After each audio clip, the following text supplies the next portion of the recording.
വ്യവസായ ട്രാക്കർ സാക്നിൽക്കിന്റെ അഭിപ്രായത്തിൽ ഡൊമിനിക് അരുൺ സംവിധാനം ചെയ്ത ചിത്രം 21-ാം ദിവസം 2.1 കോടി രൂപ നേടി.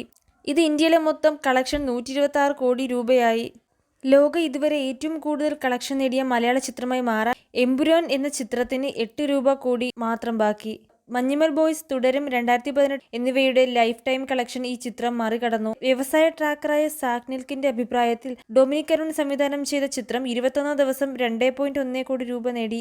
ഇത് ഇന്ത്യയിൽ നിന്ന് 126 കോടി രൂപയായി. ലോക ചാപ്റ്റർ 1ന്റെ ലോകമെമ്പാടുമുള്ള മൊത്തം കളക്ഷൻ നിലവിൽ 257 കോടി രൂപയാണ്. മൂന്നാമത്തെ ബുധനാഴ്ച ലോക ചാപ്റ്റർ 1 ചന്ദ്ര മലയാളത്തിൽ 23.41% ഒക്യുപ്പൻസി രേഖപ്പെടുത്തി.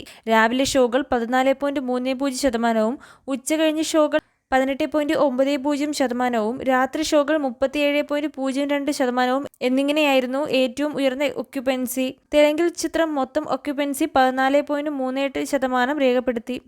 ഇതുപോലുള്ള കൂടുതൽ അപ്ഡേറ്റുകൾക്കായി ഈ ചാനൽ മറക്കാതെ സബ്സ്ക്രൈബ് ചെയ്യൂ.